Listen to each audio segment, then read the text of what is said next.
Hey guys, what is going on? This is Tyler, and today I am bringing you part 7 of What If Kakashi Adopted Naruto. And currently I'm recording this after part 6 because I know how much you guys love this series, and I'm doing my best to try and continue it as fast as possible. Now you guys know the drill. Check out Anime Sage's What If Kakashi Adopted Naruto by looking at the description and clicking the link to his playlist, along with checking out the playlist to the other parts of this Kakashi Adopted Naruto series, because I will not be providing a recap.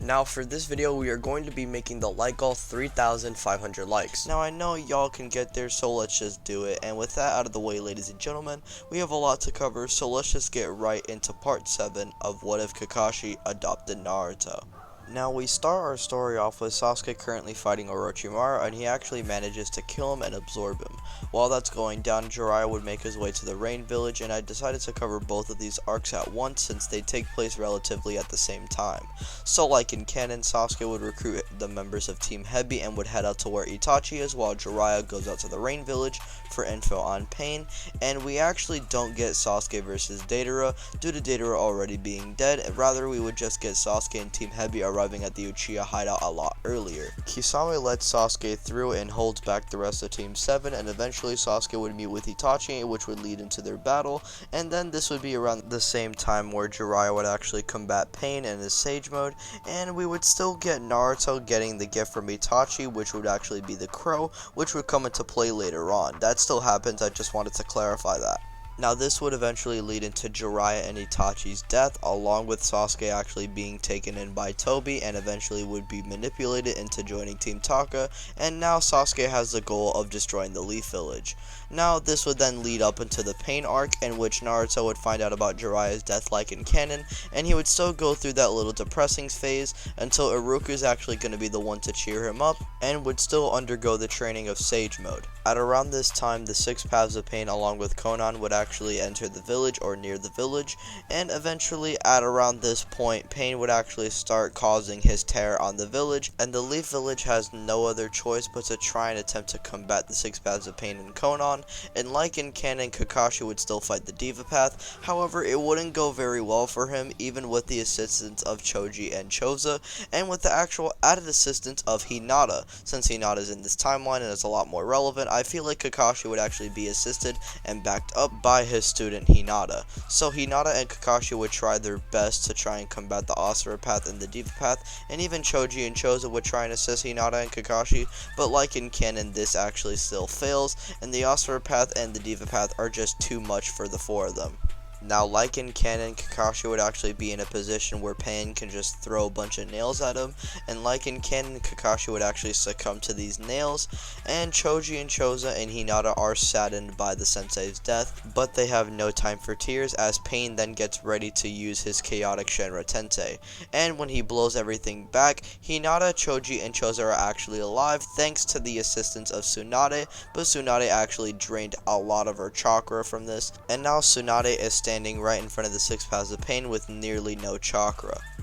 All hope is lost until bam, Naruto then arrives on the scene, and when he senses Kakashi's sensei not around the area, he would then understand that he has actually passed away, and Naruto, now understanding that his father and his sensei have both died from this man, Naruto is gonna give Pain no mercy, and out of sheer rage, Naruto just can't control himself, and out of sheer rage activates his six-tailed version 2 cloak state, and so this is where Naruto actually has the bones around him, and he would actually charge at the Six Paths of Pain, and with his sheer power and speed, he would just obliterate all the Paths of Pain one by one until it's eventually the Diva Path and Six-Tailed Naruto fighting each other. And due to Naruto just pushing Pain a lot more than in canon, Pain would have no other choice but to use his Chibaku Tensei, and this is when Naruto gets sucked up, and like in canon, he would actually meet Minato for the very first time, and like in canon, he would actually escape the Chibaku Tensei. So really, the Pain fight is just Naruto actually beating Pain a lot faster and a lot easier than in canon, due to Six-Tailed Naruto appearing right off from the bat, and this Naruto is a lot more powerful than his canon self, so this Six-Tailed Naruto overall is a lot more powerful than the canon Six-Tailed Naruto, which is why he was able to defeat the Paths of Pain even easier than his canon self, and even easier than the canon Sage Mode Naruto. But anyways, like in canon, Naruto would actually use his Sage Mode against Pain, and since this Pain is a lot more weakened than the canon Pain due to to this Pain actually having to deal with a much more powerful six-tailed Naruto. Pain would eventually succumb to Naruto, however, in this timeline it would happen a lot quicker. Now, I believe Naruto with his Sage Mode will still basically pierce himself with the chakra rods to try and get Nagato's location, and like in canon, he would talk no jutsu, which would eventually lead into Nagato casting the Ren Rebirth Jutsu, and this would revive everyone, including Kakashi. As Kakashi's life is being brought back, he would still be talking to the White Fang, as basically he was talking to him while he was dead, and he's basically starting to fade away from his conversation with the White Fang or his dad due to his life being brought back. And as Kakashi's life is being brought back, Sakumo would then say how he's very proud of Kakashi and he needs to keep on moving forward along with raising his son to the best of his abilities, and that's all he can really do for now. Kakashi would then say goodbye to his dad one last time before being brought back to life. Naruto would be looked at as a hero, Hinata wouldn't nearly die or basically confess her love, and this would conclude the Pain Saga. However, the other arcs would still stir up and actually be set up like in canon. So for example, the Killer Bee vs. Taka fight still plays out, which sets up the 5 Kage Summit Saga. Now the 5 Kage Summit arc for the most part kinda stays as per normal, with Sasuke actually almost beating the Raikage until Gaara then interferes, and Sasuke and Tobi would eventually retreat and they would actually successfully kill Danzo, and then Team 7 would actually meet up with Sasuke for the very first time in a while. Now instead of Sakura actually being the one to try and kill Sasuke, it's Hinata, and Hinata actually tries to have a full-blown fight with Sasuke. Now, rather being a Sakura and basically knocking out all of her teammates, I'm going to say Hinata tells the rest of her teammates, to basically the party that's looking for Sasuke, that Sasuke is in a different direction, where that team would basically go out to a different direction where Hinata is going, which would leave Hinata all by herself, where Hinata can actually face off against Sasuke. Now this Sasuke would actually be at a massive disadvantage due to him being massively drained from fighting all the Kage level opponents.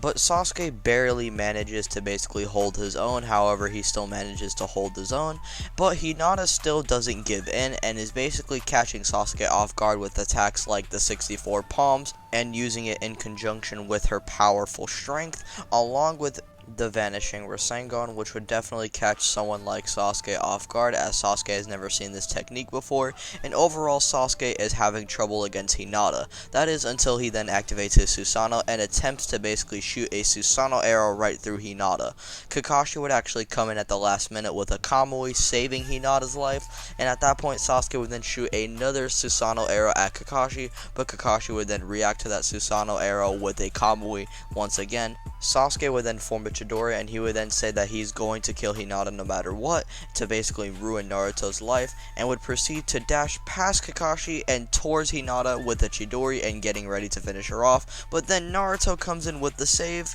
and punches Sasuke away from Hinata, and as this happens, Naruto would then let out some of the Kurama's chakra, and would then say to Sasuke, "Don't you dare lay a finger on her." At that point, Naruto and Sasuke would then look at each other face to face, and like in canon, Naruto and Sasuke would actually have the Rasengan and Chidori clash. Naruto and Sasuke would actually have a little bit of a fight right after this clash, but really this arc still concludes like its canon counterpart, and that being with Sasuke and Tobi retreating, and with Tobi actually leaving after declaring the 4th Great Ninja War. Naruto, Kakashi, and Hinata then leave the 5 Kage Summit area, and that would conclude the 5 Kage Summit. And now, we actually are introduced into the very big arc, the 4th Great Ninja War. So, let's just get started. And by started, I really mean just conclude this part and save the 4th Great Ninja War for part 8 of What If Kakashi Adopted Naruto. Thank you guys so much for the overwhelming support on this series. Now with that out of the way, let's get this video to 3,500 likes, as I did state that as a like goal in the intro.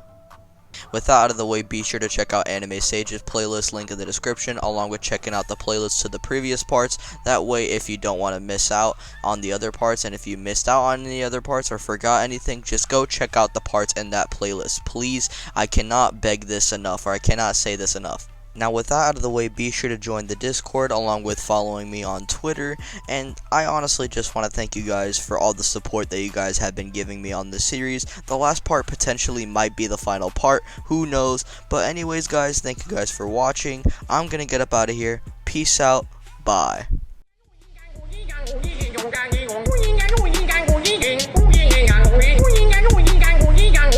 Hokage